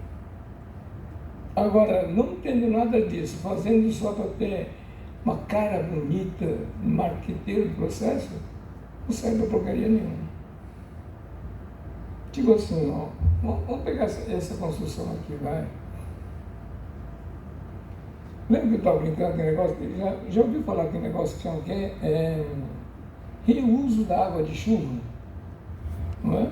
É uma moda, não é isso? Não, nós estamos fazendo no nosso lado ambiental para fazer reuso da água. Do ponto de vista técnico, isso é só a lei de Gerson, deu uma vantagem só. De ambiental não tem porcaria nenhuma. Sabia disso? É simples assim, ó. Você tem um solo aqui, aí tem uma construção aqui. Então eu peguei o telhado dela, peguei uma calha e guardei numa cisterna aqui e faço reuso dessa água, não é isso? Bom, o que acontece aqui? Quando a água cai na terra aqui, o que acontece? Uma parte infiltra e o outro corre para dar erosão, não é isso? Com isso, aqui embaixo, quando infiltra aqui embaixo, aqui, forma o quê? Lençol freático, não é isso? Da maneira que eu fiz essa construção aqui e impermeabilizei o solo. Então a projeção dele aqui, ó, tá? Toda essa área aqui está impermeabilizada. Então você tem um passivo ambiental desgraçado. No momento que eu fiz a cisterna aqui, usei a água da chuva, você economizou o custo da água para você só. Mas ambientalmente ele não devolveu nada aqui, ó. Entendeu? Então quando a gente faz o cálculo daquele balanço socioambiental, nós vamos chegar ao quê? Metragem quadrada da área versus índice pluviométrico de chuva, que tem um mapeamento do Brasil inteiro. Você vai ver quantos metros cúbicos de água caiu aqui no ano. Você vê a questão do solo versus o índice de absorção do solo, vai ter a quantidade de metro cúbico de água que deixou de contribuir aqui. Não é isso? Então esse aqui versus o valor da água aqui, esse é o passivo ambiental. Como que você vai tirar isso? Fez o projeto errado, o arquiteto fez o projeto errado, o engenheiro construiu o projeto errado, gerou um passivo ambiental que não dá para tirar. Agora, se eu tivesse feito nessa cisterna aqui um posto de absorção, no qual estaria voltando toda a absorção do solo aqui, quando houvesse a saturação, você estaria reservando ele para fazer o reuso da água, da saturação, e aqui estaria correndo para dar prejuízo no processo, aí não seria passivo, seria crédito ambiental a seu favor. Então, o engenheiro, o arquiteto que fez o projeto, simplesmente deixou de contribuir com isso. Nessa construção, olha a metragem quadrada. Cadê o posto de absorção dela aqui? Não tem? Todo ano, no balanço socioambiental vai aparecer isso. Eternamente. Até o dia que resolverem fazer a posto de absorção. E aí por diante tem uma série de coisas que hoje nós, sem querer, achamos que está correto, não é nada disso. Não sei se vocês lembram uma época que deu uma febre desgraçada para aproveitar a garrafa PET para fazer vassoura. Já viram, né? É a maior sacanagem. Porque você transforma uma coisa visível, que é a garrafa PET, quando você vai gastando, varrendo, você está desgastando e transformando ele em micro plástico ainda. Então, não resolveu nada. Você feriu a logística reversa, que a pessoa não pôde recolher, ao mesmo tempo se contaminou com que, na primeira chuva, essa água com glândula do PVC, os peixes, um monte de coisa vão consumir. Então contaminou. Ué, não estou cantando piada, não, né? E todo mundo acha, não, nós estamos reaproveitando a garrafa. Vocês já viram falar aquelas construções sustentáveis, pegar garrafa de vidro, um monte de coisa, fazer parede com ele, dizendo que é sustentável. Sustentável é porcaria nenhuma. Aquela porcaria deve ser recolhida, moído, e quem é responsável, quem produziu aquilo. Quem está fazendo isso? Então, assim por diante, quando nós estamos falando na questão socioambiental, tem um lado negro violento no processo, que nós temos que tomar bastante cuidado. Agora, o mais importante de todo esse processo é entender que existe uma ferramenta chamada terceiro setor, e com isso você pode aplicar esse procedimento de tal maneira que possa reduzir todos os impactos, inclusive pagar menos impostos e ganhar a competitividade das empresas. Então, infelizmente, isso não é estudado na academia. Então, tem que fazer com que haja esse conhecimento. Então, nós recomendamos na OAB local a criação da Comissão de Direito do Terceiro Setor na OAB, fazer com que ela seja um assunto transversal. Então, com isso, faça treinamento e capacitação para outros advogados, porque o primeiro que vai ser questionado vai ser ele. O primeiro documento, quando se monta uma associação, fundação, o que é o estatuto, não é isso? E quem tem que assinar, o que é? O advogado. Não é isso? Agora, o que eu vou exigir dele se ele não teve conhecimento sobre isso, não aprendeu isso na academia? Então, se não fizer treinamento de capacitação no pessoal, muitas questões entram na discussão, muitas vezes semântica, ou muitas vezes não sabe como trabalhar o assunto. Então, há necessidade de fazer com que haja esse tipo de capacitação para entender o que é o terceiro setor. Tudo bem? Deu para ter uma noção? Perguntas, dúvidas, vão lá. Professor, excelente a sua palestra. Realmente, a gente vê o quão leigo e cego nós estamos nesse processo. Minha pergunta é a seguinte: em termos de associação, pensando em dois caminhos na qual a gente pode, como sociedade civil, se organizar. Uma como associação, pela própria EVAL, e outra como empresa. Como empresa, o que eu vejo, o senhor me corrija por favor se eu estiver errado, seria exclusivamente no regime tributário do lucro real. Não. Não? Não. 3.000 também é contemplado. A última legislação da 3.204 de 2015 é sobre receita bruta das empresas.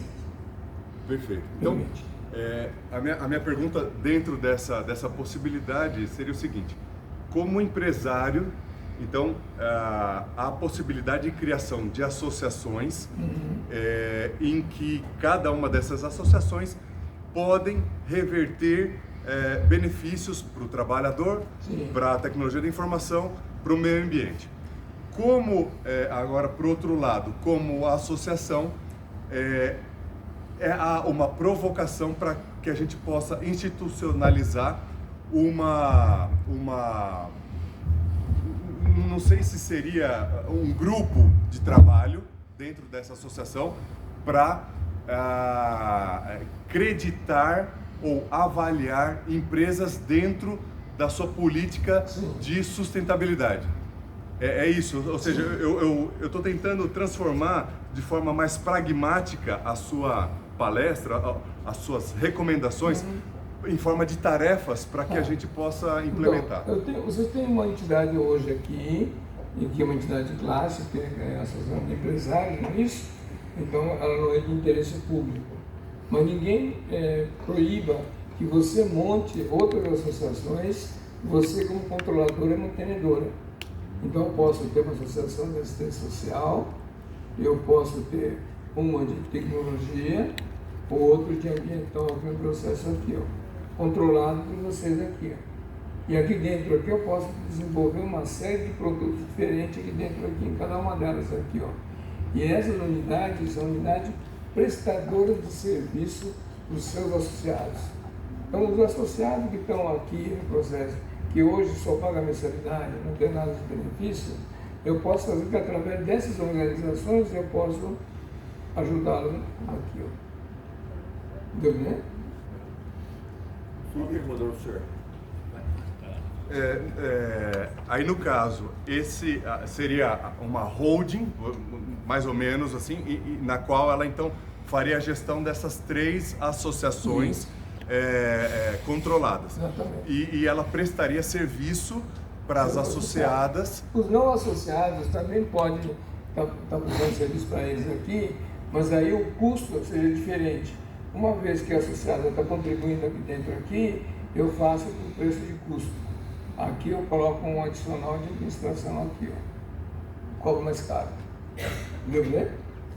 Nada impede que eu não posso restringir isso. Entendeu, né? E essa prestação? Bem entendi. Pode fazer atender em outro município, tá? Não precisa ser só aqui, não.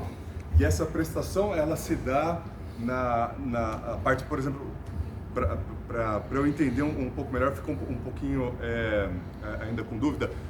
Por exemplo, na tecnologia da informação, na compra de equipamentos e treinamentos. Eu posso fazer a compra aqui. Em vez de eu comprar, uma empresa comprar 10 computadores, outros 50, outros 20, que tal de juntar e comprar 1000 computadores? Deu bem? Deu para entender. Aí eu vou comprar diretamente do fabricante. Como você é uma associação, você não vai revender isso, mas você vai colocar nos seus associados, já não é comércio, tá? Eu posso fazer com que eles vendam para você sem tributação, sem IPI, ICMS, PIS, COFINS. Numa forma de cooperativa? Não, associação. Associação. Exatamente. Outra coisa, nesse processo, nesse desconto que ele vai dar, eu posso dar um benefício para ele. Renúncia fiscal para deduzir o imposto dele ainda. E a nota fiscal vai no nome da empresa compradora? A associação. Da associação. E a associação vai comprando um contrato, você vai ficar com 10 de marca, você vai ficar com 50, você não vai poder revender esse equipamento enquanto não depreciar. Ele não vai poder pegar e sair vendendo. É de propriedade da associação? Sim. Aí na hora que depreciou, é dele, tchau. Mas ela faz um contrato então com a empresa para poder... E na parte, perfeito. E na parte ambiental, professor, isso seria uma avaliação da empresa com técnicos para prestar esse serviço e emitir o seu problema ambiental. E emitir o laudo para que ele tenha essa documentação. Quer ver uma outra coisa, por exemplo? Mão de obra. Então não é uma grande dificuldade para todo mundo? Sim. Não é isso? Muito. Aí você muitas vezes terceiriza a mão de obra, não é isso? Pô, pelo amor de Deus. Leia um negócio chamado CLT. Aquela porra foi escrita em 43. O artigo 2 dela fala o quê? O empregador pode ser pessoa física, jurídica ou coletivo. Isso tem um termo em KNAI chamado o quê? Consórcio empregador. Então, em vez de cada um estar com 50 funcionários, 10 funcionários, não sei lá, eu posso ter uma associação de mão de obra, eu tenho 2.000, 3.000 funcionários registrados e não pago encargo social patronal. E tem uma outra legislação chamada o quê? LOAS, Lei Orgânica de Ação Social. Ela me fala o quê?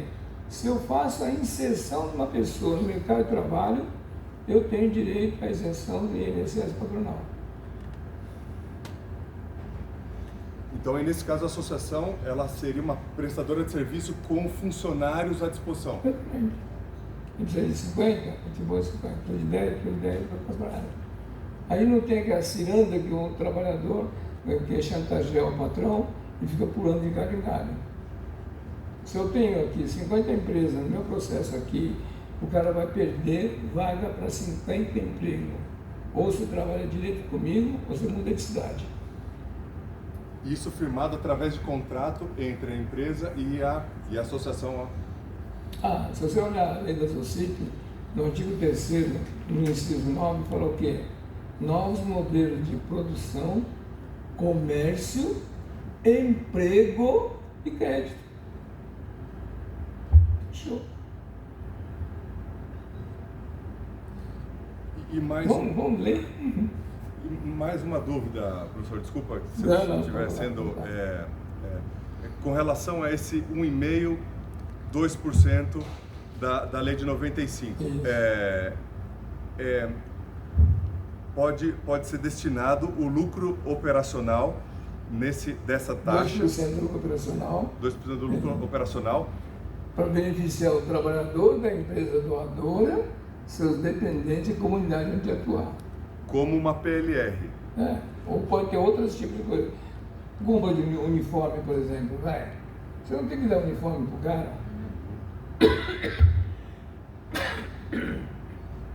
E você compra da onde? Na empresa de uniforme.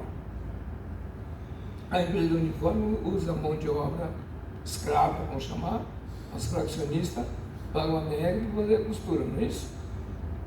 Eu não preciso tirar o cara fora. Eu posso chamar o cara, vem cá, vamos fazer parte da associação aqui, de ação social aqui, sua empresa de costura está aqui, ó, tá? Quer participar aqui?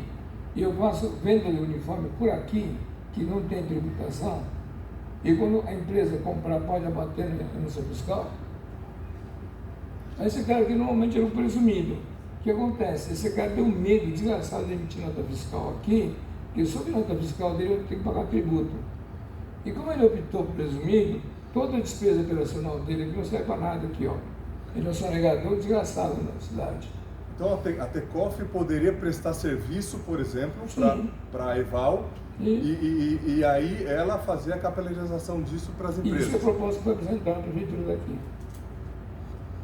Para ser um chancela social. E aí eu não vou tirar esse cara fora. Ele vai começar a ganhar aqui, porque toda a despesa que ele não usou aqui, ele vai poder apresentar nesse processo. Ele vai ser tributado sobre líquido dele, e não sobre bruto. Hoje não, na confecção de um uniforme você tem preço do tecido, um monte de coisa, não é isso? Então, você paga tributo à toa. Desculpa, esses 2% é tanto no regime tributário lucro real quanto presumido. Presumido. E mais? Precisa treinar o pessoal, precisa capacitar os tributaristas, contadores, os empresários para entender esse mecanismo, tudo bem? Tá? Aqui na cidade de vocês, eu estava falando agora um pouco antes de começar, né? Vocês têm um histórico que é muito interessante, que é o caso da produção dos figos, um monte de coisa da uva, não é isso? Tá? Só que é o seguinte, o figo de vocês está virando um bonsai, porra.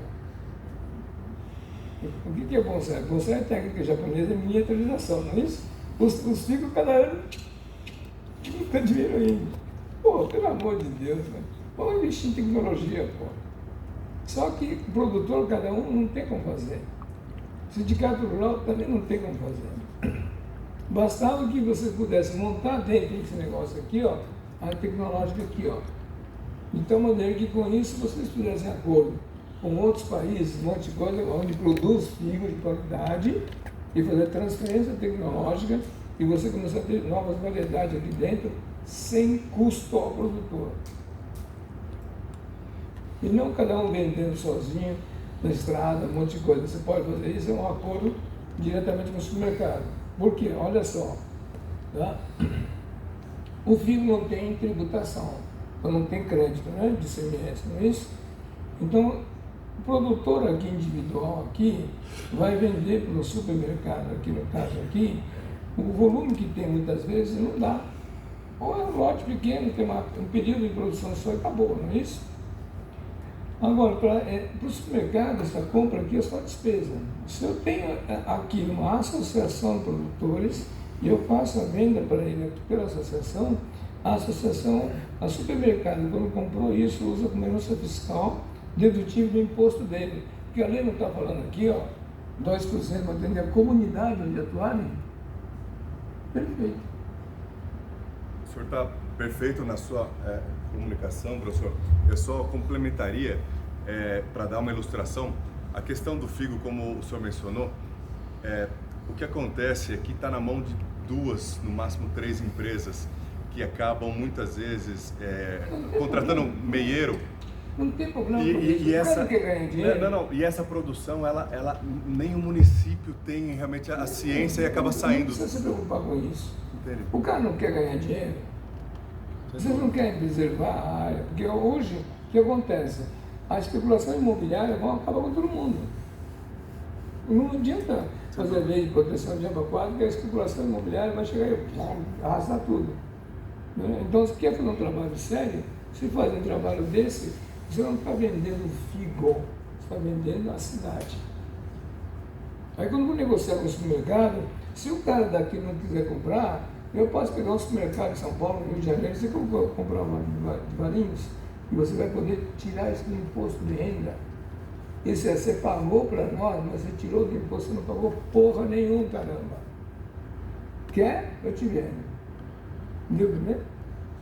Uma das coisas que a gente está em conversa, inclusive com o Adelmo,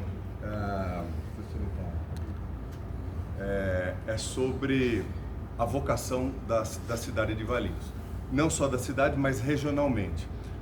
O Senai, como instituição de formação de mão de obra, tem um papel fundamental nisso. E o trabalho que a EVAL, que nós estamos fazendo, médio, longo prazo, é de rever qual é essa vocação hoje de Valinhos. Ainda é mecânica, como o próprio Senai aqui de Valinhos tem esse treinamento, ou está mudando? Hoje, se a gente pensar na cidade Bionoves, por exemplo, que é uma das maiores empresas hoje pagadoras de... Esqueça vocação, tendência, potencialidade. Não existe nada disso. O que existe é o seguinte: qual é o interesse da sociedade civil local? O que vocês querem fazer? Esse é o ponto. Se você for na base da vocação, um monte de coisa, você vai entrar num buraco negro, não sai de lugar nenhum. Você já imaginou ser um cara que fez um parque no Disney lá, quando pegou o terreno, um pântano, se fosse encomendar um estudo de viabilidade econômica daquele negócio lá, qual a vocação que é? Pântano. Cria rã, pernilongo, jacaré, demais. Quem falou que poderia fazer um parque? Imagina um outro caso, por exemplo, lá no Las Vegas, no deserto. O cara pega uma área de deserto nos Estados Unidos. Contrata um cara para fazer um estudo de viabilidade econômica ou potencialidade desse negócio. Criar calango, cacto, o que mais? Saiu Las Vegas, pô. Eu acho que me expressei errado. Não é vocação, é identidade. Vamos falar. Não, desculpa, só terminar a minha colocação. A senhora acho que vai entender o meu ponto. Quando a gente pega o município de Valinhos, hoje é identificado como uma empresa cuja receita é da ordem de 8 a 10 bilhões de reais. Essa empresa farmacêutica, ela produz remédios para o câncer, está muito forte dentro do poder público e realmente movimenta não só a economia local, mas nacional. Além dessa, tem outras farmacêuticas, né? Mirales, a Arese, a Celavita, tem outras empresas que trabalham com biotech e farma. Então, quando eu falo vocação, ou podemos chamar de identidade, é de rever aquilo que o figo, na década de 50, foi o grande motivador da cidade de Valinhos e que cada vez mais está diminuindo, para que ele continue como patrimônio cultural. Ótimo, perfeito, e continue dentro da tecnologia a se produzir figo com o certificado Figo de Valinhos. É isso que a EVAL, a entidade, está trabalhando. E um outro passo, paralelo a isso, é a identidade não mais do figo agrícola da década de 50 e nem mais mecânica da década da ditadura de 70 ou 80, mas sim farmacêutica e tecnológica dentro de reengenharia ou coisa do tipo, na qual as empresas que já faturam bilhões de reais na cidade precisam de mão de obra, precisam de toda uma cadeia assertiva, como por exemplo, bula para fabricar medicamento, porque não é só uma gráfica, é uma gráfica de bulas. Não entra nesse processo. Então, o que está acontecendo com as indústrias farmacêuticas no mundo inteiro? Só terminar. A minha colocação é essa, de que seja revisto ou até mesmo criado uma APL, um arranjo produtivo local para beneficiar essas empresas. APL é muro de lamentação, que eu falo.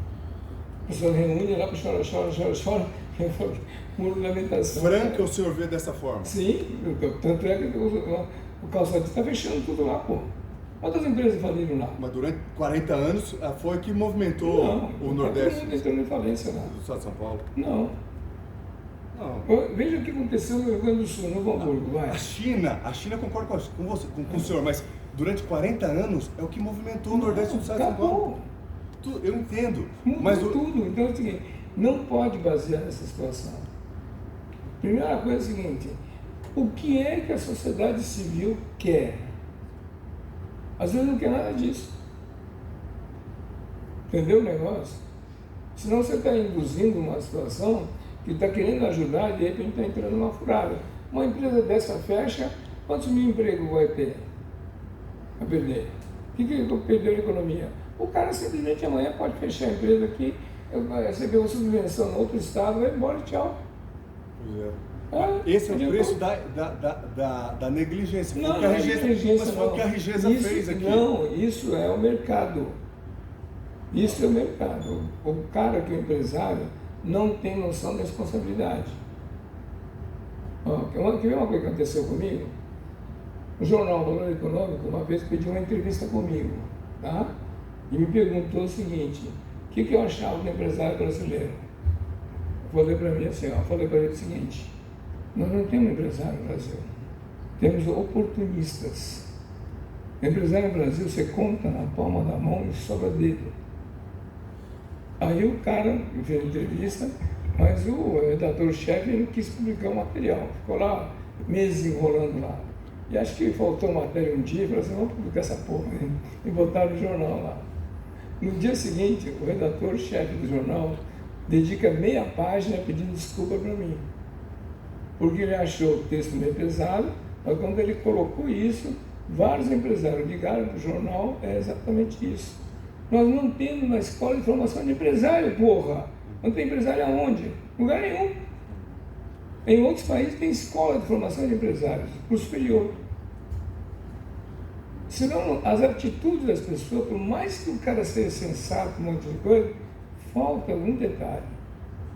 Você sabia que qualquer empresa que estiver por aqui passando dificuldade vai causar desemprego, alguma coisa, vocês podem tomar a empresa do cara?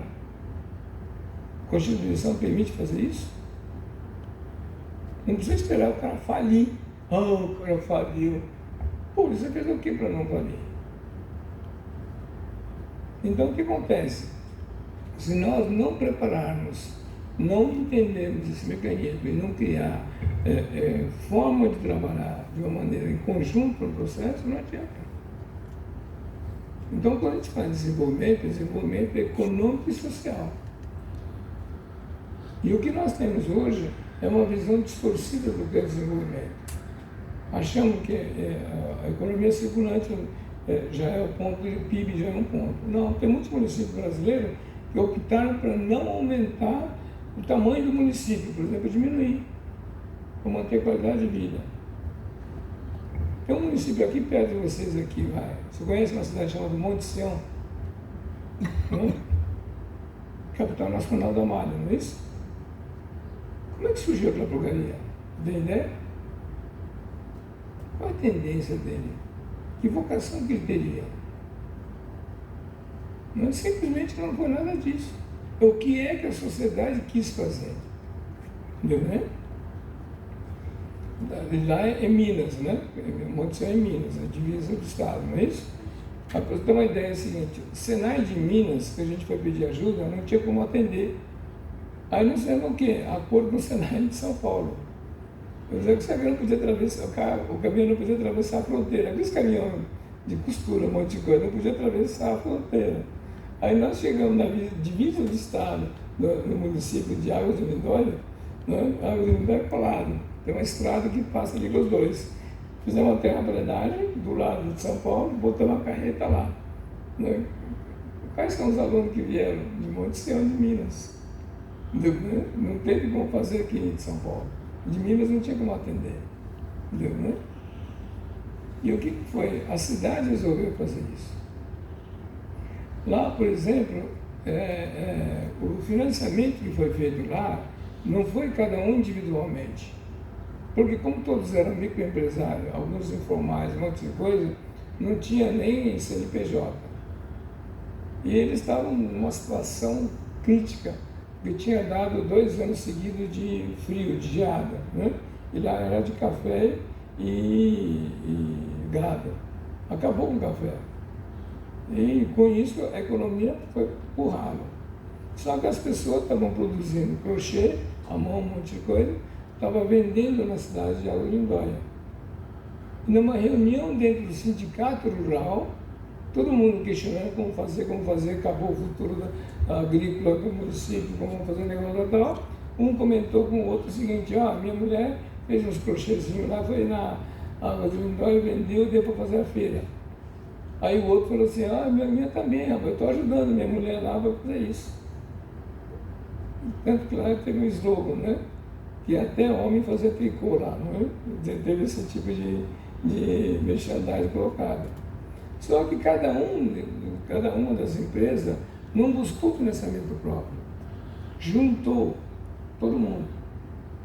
428 produtores se reuniram, montaram uma associação e ela foi negociar com o BNDES diretamente lá.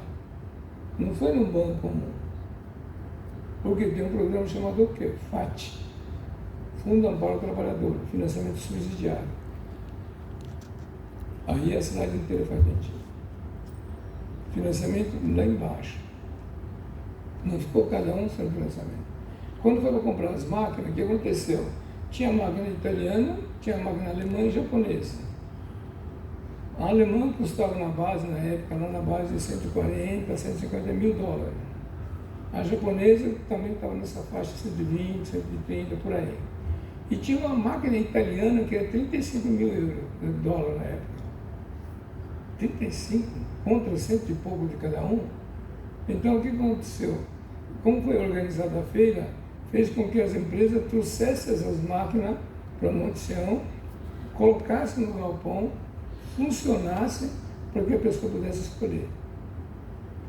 E todo mundo foi unânime, não precisa da máquina japonesa nem da alemã, porque eles trabalhavam com 6 a 8 cores, enquanto que a italiana trabalhava com 4 cores, já era o suficiente. Entendeu? Então, com isso, fez um acordo para comprar a máquina da Itália. Só que não foi assim, cada um individualmente foi na Itália e falou: não, nós queremos 400 máquinas. Como que você faz esse pensamento? Entendeu? Quem financiou não foi nem o governo brasileiro, foi um banco de lavoura da Itália, subsidiado. Aí pegamos uma máquina, 35 mil dólares o processo. Só que o pé dele, não precisa trazer aquele pé, manda você querer fazer aquela porcaria, pô, não é isso? A carcaça de tampa, pô, manda o cara fazer de plástico, pô, não precisa comprar aquilo lá. Se eu trouxesse a máquina etilínea montada, cabia num container 20 pés, só cabia 2 máquinas só. Nós estamos falando de 400 máquinas, pô. Então, quando nós tiramos fora o pé, a tampa, um monte de coisa, veio só as carcaças, um monte de coisa, no único container cabia 20 máquinas. Imagina quanto caiu o frete. Entendeu, né? A coisa mais gozada. A guia de aço inoxidável que a Itália usava era o mesmo que usavam na Alemanha e o mesmo que usavam os japoneses. A agulha que puxa a linha no processo era sueca. O mesmo que fabricava para a Itália, fabricava para a Alemanha e para o Japão, o mesmo fabricante. Entendeu? A cidade inteira recebeu financiamento. 428 máquinas foram instaladas. O maior parque industrial de maquininha retilínea no Brasil era, na época, Vicunha. A Vicunha tinha 280 máquinas. A cidade de Monte Sião era o dobro dela. Organize-se, estrutura. Né? E aí você consegue ter essas ações. Caso contrário, vai ficar sempre nessa ladainha do negócio e encontra dificuldade e para. Só para ter uma ideia, para ter o financiamento do BNDES, você sabe que o cargo do presidente do BNDES é político, não é isso? Tá? Não adianta você chegar e tentar marcar algum cara lá para te atender, né? Pô, você é Monte Sião, não está nem no mapa, né? Não é isso? Então nós vimos qual era o deputado, qual partido que era o cara que era presidente do BNDES. Nós pegamos o partido dele e nós vimos na região de Monte Sião, no sul de Minas, qual foi o deputado estadual do mesmo partido dele. Aí conseguimos encontrar um cara do mesmo partido. Só que ele tinha recebido só 3 votos. Vou falar, chegar para o cara lá, falar, pode me dar uma ajuda para mim? Me manda para aquele lugar, não é isso? Então nós fizemos o que nós chamamos de Circuito das Malhas. Monte Sião, Jacutinga, Ouro Fino, Serra Negra, fizemos um pool de município que vive de malharia. Dava o quê? 400 mil votos. Aí nós ligamos para o deputado e falamos assim, ó, seu deputado, a gente sabe que o senhor recebeu só 3 votos e tal, né? Não é uma pena e tal, né? Mas eu estou com a representação de 400 mil votos dessas cidades todas em processo. Será que o senhor podia conversar com o seu colega presidente do BNDES? Entendeu? A linguagem política. Entendeu? Na hora, ele pega o telefone e viva a voz, ele liga para o presidente do BNDES, na nossa frente. Aí ele fala assim, olha, eu estou sendo chantageado por uma turma aqui, né? Será que você podia arrumar uma agenda para atender a gente? Você sabe como é que é, né?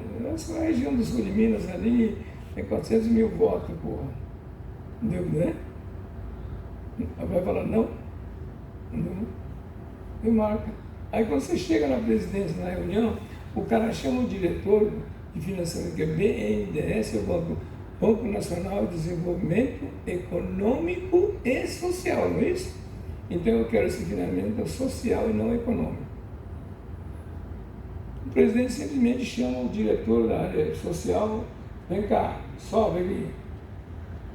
E chega e fala para eles, olha, cuide com muita atenção, vê a proposta desse pessoal aqui, afinal de contas, nós estamos falando de 400 mil votos, então você dá para sentar com eles aí para fazer um bem bolado? É diferente de eu bater na porta e pedir pelo amor de Deus, viu, né? Esse é o potencial do terceiro setor. Viu, né?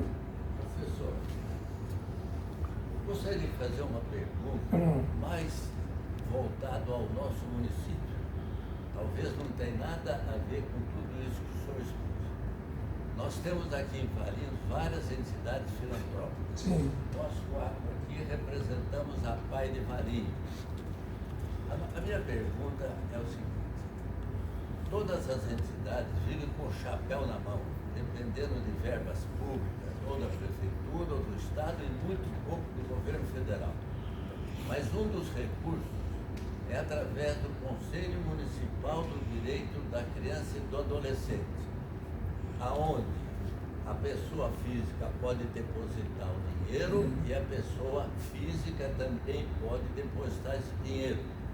E através dos projetos que cada entidade apresenta ao Conselho, o Conselho libera essa verba para atender a necessidade de cada entidade.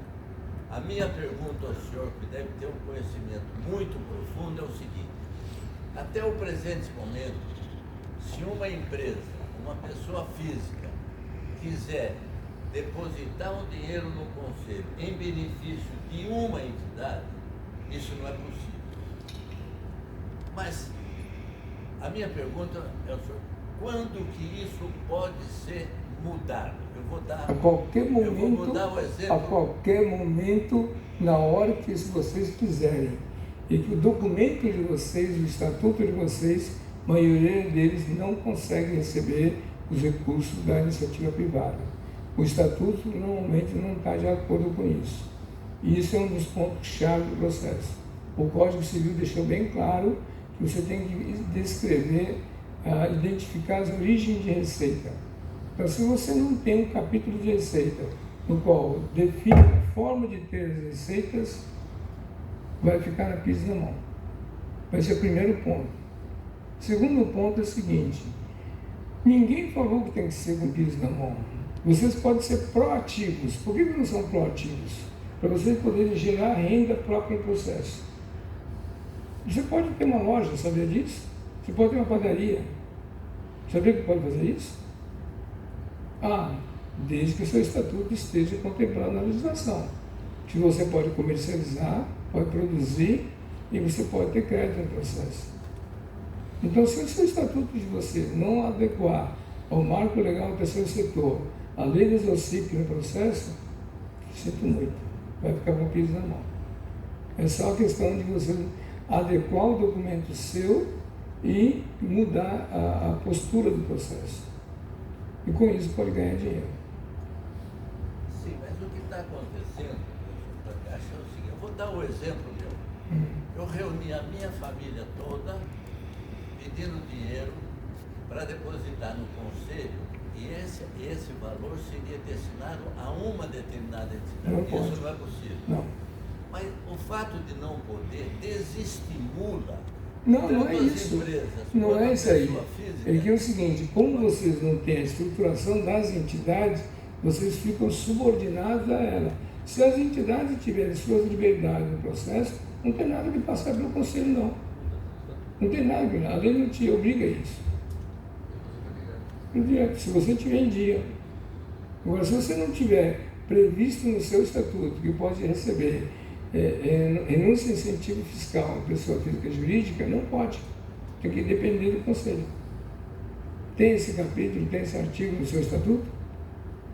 Não tem, sinto muito. Um dos pontos-chave é exatamente isso. E a outra coisa é o seguinte, assim, não é para depender disso.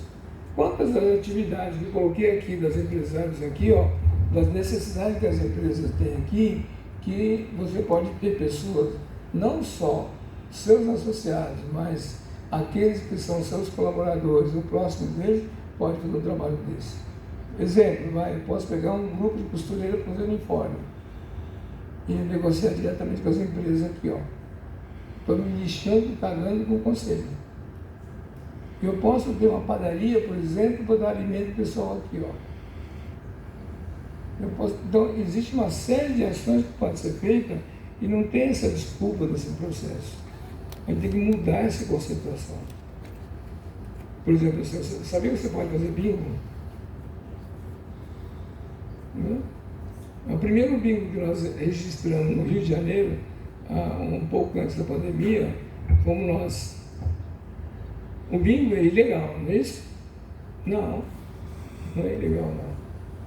Quando a gente foi fazer esse processo, eu fiz questão de sentar antes com 7 bicheiros que comandam o estado do Rio de Janeiro, que eles têm as casas de bingo, tem jogo do bicho, um monte de coisa e tal. E aí fiz a proposta para eles assim, nós vamos inaugurar uma casa de bingo, eu quero o apoio de vocês. Quem de vocês topa estar com a gente? 7. Só um topou. Tá bom. Quando nós fomos fazer o registro dele para tirar o CNPJ, o cara da Receita não queria dar. Eu falei, vamos fazer o seguinte, não vamos discutir. No teu computador aqui dá para acessar um negócio chamado CNAE, no teu Código Nacional de Atividade. Olha aqui, casa de bingo. Ilegal? Está no site de vocês, porra. O cara ficou tão abismado com o negócio que ele chegou para o funcionário e falou o seguinte assim, desliga esse computador e reinicia. O cara fez isso. Aí apareceu lá que na casa de bingo, tá aí. Qual o problema? Nada. Tchum, carimbou. Tiramos o alvará, tudo certinho no processo. No dia da inauguração, eu chamei os 7 bicheiros. Fiz eles sentarem na mesa, tirar uma foto jogando bingo, me entendido. Tá? Tirei uma foto deles no processo. O ano passado, um promotor de justiça do Rio de Janeiro chamou os 7 bicheiros. Falou assim, ó, eu não sei o que o japonês apontou, bingo dele tá legal, eu já estou cansado da liminar para vocês, a partir do ano que vem não vou dar liminar para nenhum de vocês. Vocês tratam de acertar com o japonês para acertar. Então o que acontece? Eu tenho reuniões com eles, como fazer esse procedimento? Legalmente. Esse bingo que nós fizemos foi para ajudar a terceira idade. Entendeu? Nada impede que vocês, aqui no município, vejam quantas entidades filantrópicas precisam de recursos, vocês podem montar um fundo para isso. E daí você pode fazer sorteio, pode fazer bingo, pode fazer uma série de recursos nesse processo. Por isso que foi feita aquela lei 3.800 para essa finalidade. É só reunir o pessoal. Tem muita gente ganhando em cima das entidades filantrópicas porque não foram capazes de se organizar. E você não paga imposto nem nada nessa operação. Então não tem justificativa. É só querer fazer e entender as legislações. Tá? Se você entrar na internet da vida, põe a palavra assim, ó, bingo social. Você vai ver quantos bingos já operam no Brasil legalmente. Legalmente. E ajuda todo mundo. Tá?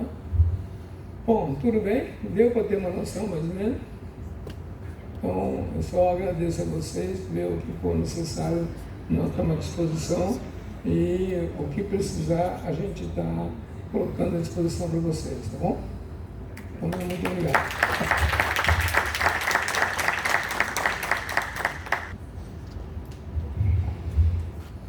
Muito obrigada, com certeza, né, nos trouxe muitas novidades.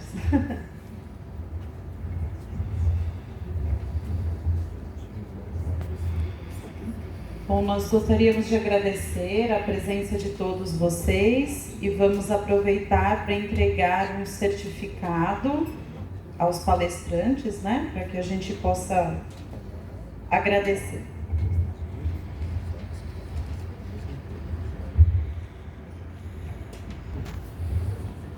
Senhor da Caixa.